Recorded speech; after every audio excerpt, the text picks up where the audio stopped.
Hello, you filthy animals. I'm going to do a video on the parts bike.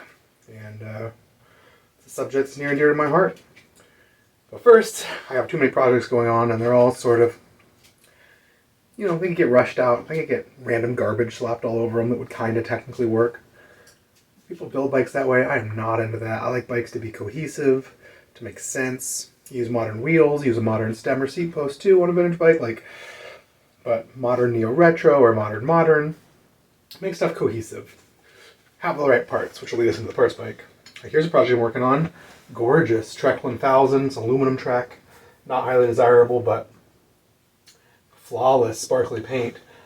And I got this dark gray 10-speed Tiagra flat bar group. So I did a black seat post and stem, and the Tiagra brakes and derailleur. I'm gonna do one by. I got black modern wheels that are take off Craigslist. I got these brand new Vittoria Rubino Pro tires from the salvage sale.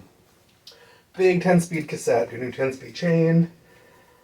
I have some polished silver cranks, which I might use because there's a few bright silver bits and hardware.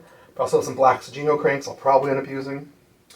But here or there, I'm into this bike. I'm going to get serious on it today. But first, we're going to do the parts bike.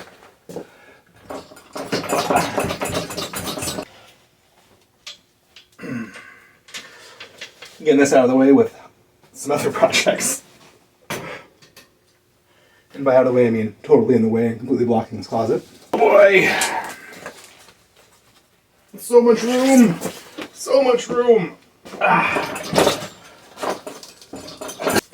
So here is a little Raleigh Technium aluminum, very small bike, with I think more cheapy, modern-y could be anywhere from the 80s to now. Pedals. I think that was missing the dust cap. This bike looks to be pretty much all original. It is, I don't know if you can tell on the camera, but it is filthy. It's got to have an 1/8 inch of dust and dirt and grime covering everything. It's probably been sitting in someone's garage for 20 or 30 years. I checked the rims and a big lip on the top. I'm not sure if that's a cheap machining thing, if they really are just worn out. Which is probably the case.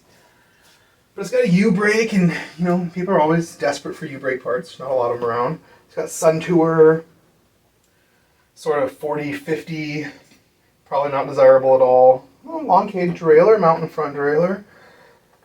Some Sakai SX cranks with all original rings that look not worn out at all, even though they're Biopace. Cheapy Diacomp front brakes, I'm sure fine. These Diacomp 284 levers I've gotten between $20 and $80 on eBay for vintage Diacomp levers. The AccuShift shifters, it look like they're in mint condition, other than being covered in dust and dirt. All the logos are nice.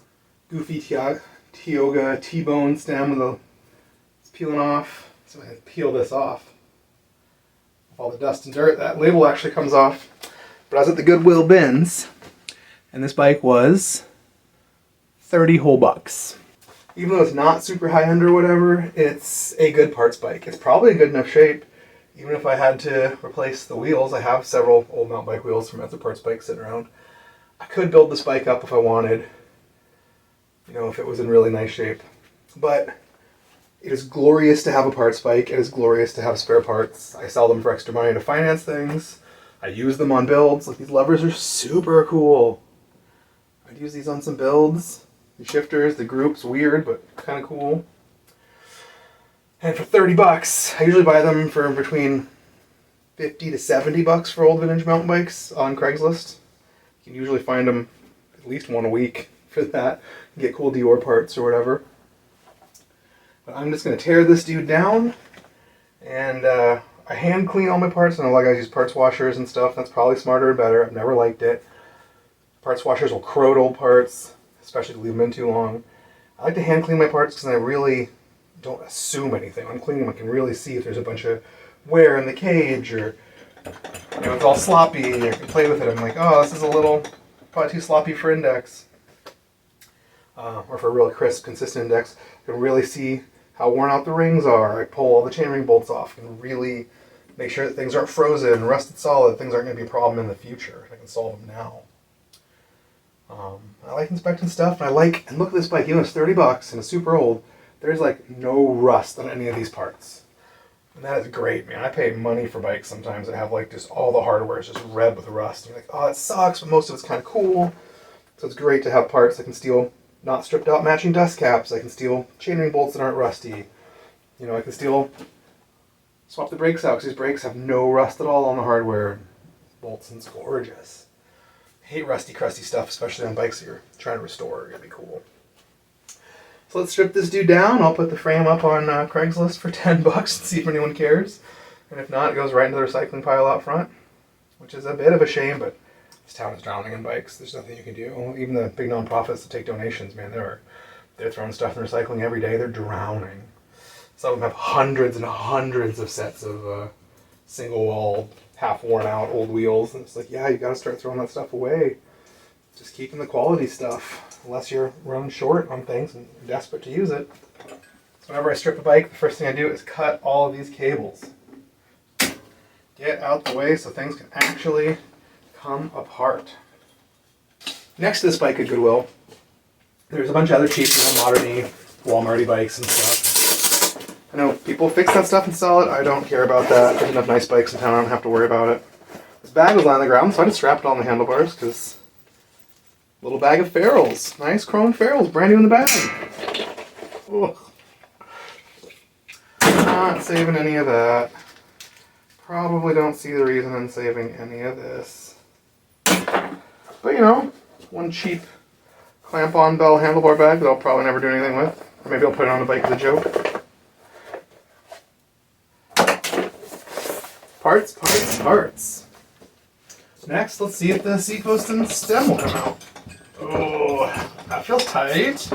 Oh, nope, it's moving. You should really do this on any bike you buy before you buy it. I sometimes don't on purpose because I don't want to talk myself out of buying a bike. Especially if it's going to be for parts. Oh!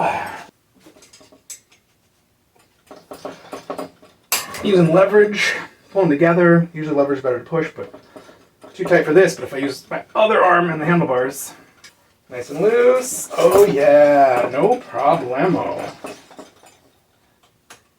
Barely tighten that up for now because it's not going to be easy to get these bars and things apart. Dust caps are often real tight in a bummer. Let's check those bad boys out. Oh, nice. Oh, miracle, like butter. Wheels off, keys to the city.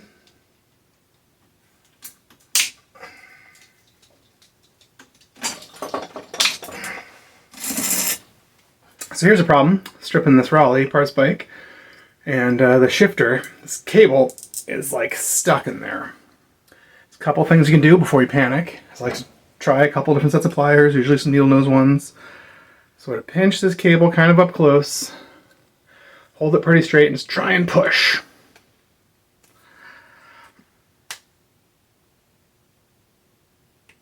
Uh-oh. That's no bueno. If we can't get it out and we really want to save it, usually this works. A little sad it doesn't for the video. Try spraying some penetrating oil in there and doing it again. My next move is going to be to take a drill bit and try and drill most of this head out and then try and push it again. The heat and the removal of material might make it a little looser. After that, I'll sometimes cut this cable really short and get a really fine little pin or nail and put it in there and whack it with a hammer and try and drive it out. Cable head out first. So I guess it's time to try some of that. Yay, how lucky. It would have been so much more fun just to say it, not actually do it. Okay, so what I did is grab a junk handlebar. I use a cheater bar or stick in bikes with stuck stems. It's just, an old chromo true temper bar, just kicking around. Clamped the shifter on. I pushed it all the way down and clamped it on this bar. So I have really easy access to that head. And then just kind of clamp this in the vise. I'm going to try and drill this out for heat and to remove some material so it's easier to crush and smoosh. I don't want to drill all the way through because I could both damage the actual shifter where the cable head sits, and two, if I drill all this out, there'll be nothing to push against from the other side, a little nail trying to hammer it up. I got a spring-loaded punch. These work by pushing down, there's a spring inside, and goes whap and acts like a little hammer. You always try and center punch right in the center if you can. Anything you're going to drill. Also, even the act of center punching it could knock it loose, but no such luck. I usually start with a really small bit. I have this bit that's probably small enough on here. I'm going to give it a shot. I'm stopping to make sure it's still centered. It's not getting in, digging into the shifter, which wouldn't matter too much if it did a little bit. And worst case, if I can't save this, I can use this group to make a cool 1x. They're still popular. And it's stealing some materials. I want to get halfway or 3/4 of the way down.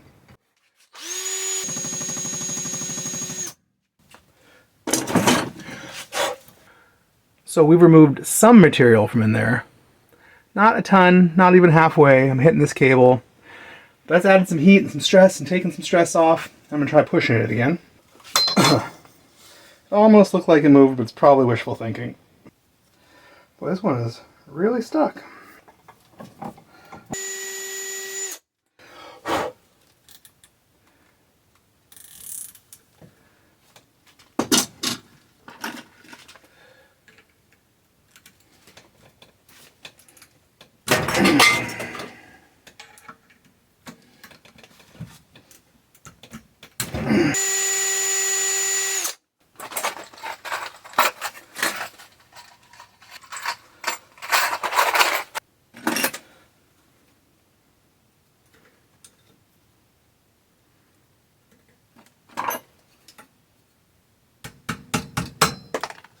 Ha!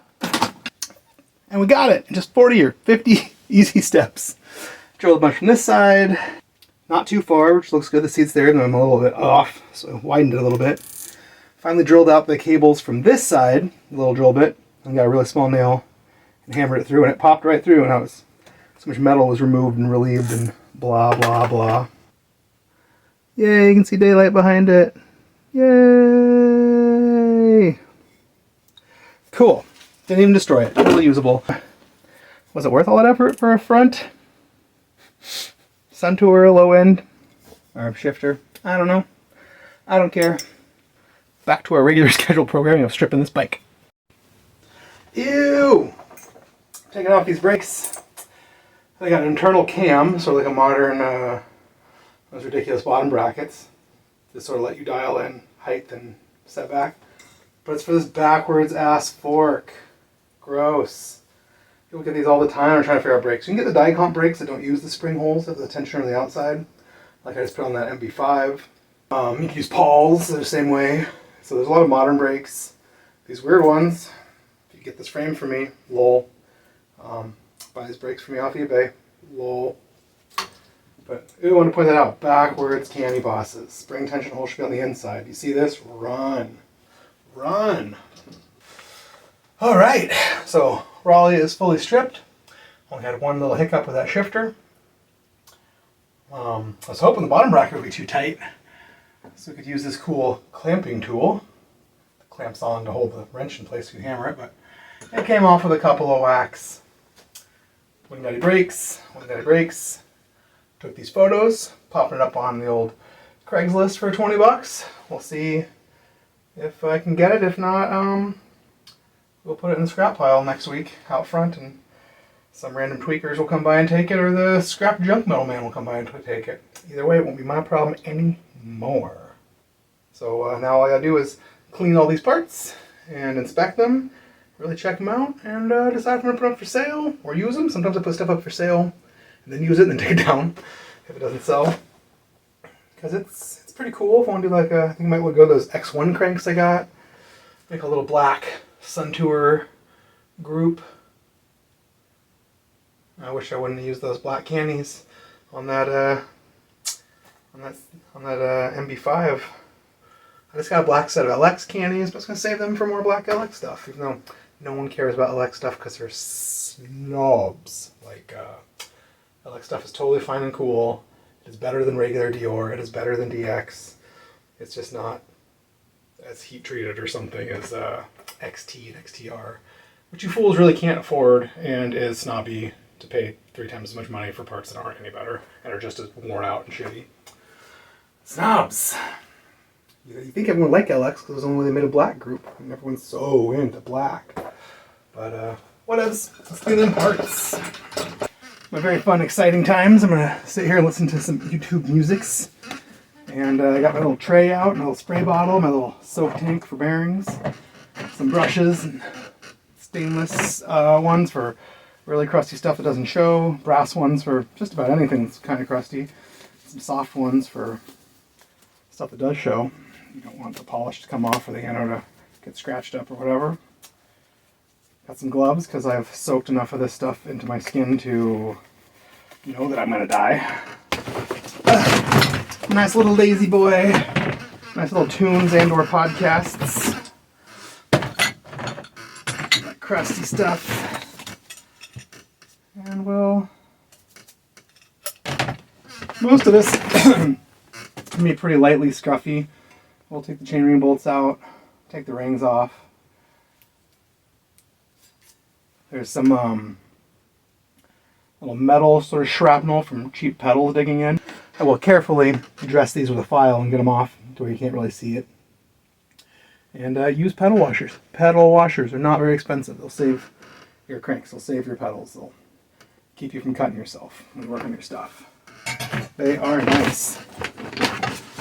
Bottom bracket came out, and the bearings are perfect. The spike was pretty lightly used.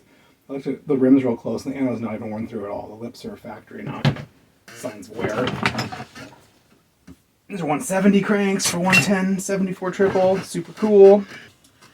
Hoping all this stuff is in as good a shape. I mean, this stuff really has no rust and has almost no scuffs. Just little scuffs in the rear derailleur. These crazy cami brakes. I bet there was some dough. The U-brake is cool. It's got a little bit of mangled dust seal. And it might be missing a dust seal on one side. Oops.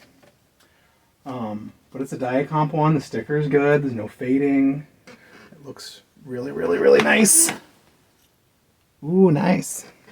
Try and keep this stuff together so we don't lose the hardware or dust seals or little washers, or because it sure has all that stuff. Front derailleur is really nice. It's got a little surface rust from the 0.2% wear it's got. It does have some black chipped off, but not much. And nice thing about black parts is a little Sharpie will hide basically anything. It's like no real wear at all. So these are the parts. This is just basic simple green. We'll let it start soaking in a little bit on everything, and then as I go I'll add more with some scrubbies. My bedroom's technically not well ventilated, but I do have a window in here and it's open. Got this little Tupperware with a bunch of the old simple green in. I'm gonna dump these bearings in. I'll scrub them in here. It's cool, man. I gotta get to my tunes. And here we are. All the parts of that bike all scrubbed up and dried off, and the T came off the T-bone, so now it just says bone, which is much funnier, honestly. The stem, saved the shifter. Except for the one we were working on, most of the logo went away, and I wonder if that's from dripping lube on it, or if I just didn't notice it was mostly away, which is a shame, because the rear derailleur is like immaculate. But whatever. Scrubbed up all the bits, all the hardware. Everything was really nice, barely had any rust. Remember the bars, they had little specks. Took a little soft brass brush and the degreaser, just scrubbed them down, wiped them off. You can see the ends under the grips I didn't really get, so there's still some speckling on there. But the rest, cleaned right up because they're old chrome steel bars. And they're kind of a cool, old school bar. Usually I don't really care about steel bars or save them, but they're cool.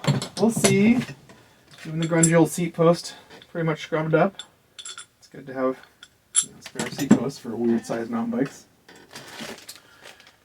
Derailleurs, yeah, everything's in its bag with all of its hardware. Hopefully, I'll remember in my brain the right order it goes in.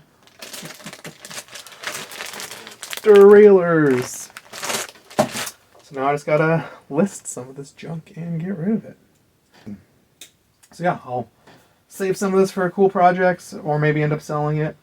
Sell a bunch of it on eBay and more than make up for the cost of the bike, was $30, and the cost of a couple hours of my labor to tear it down and clean it up and list it.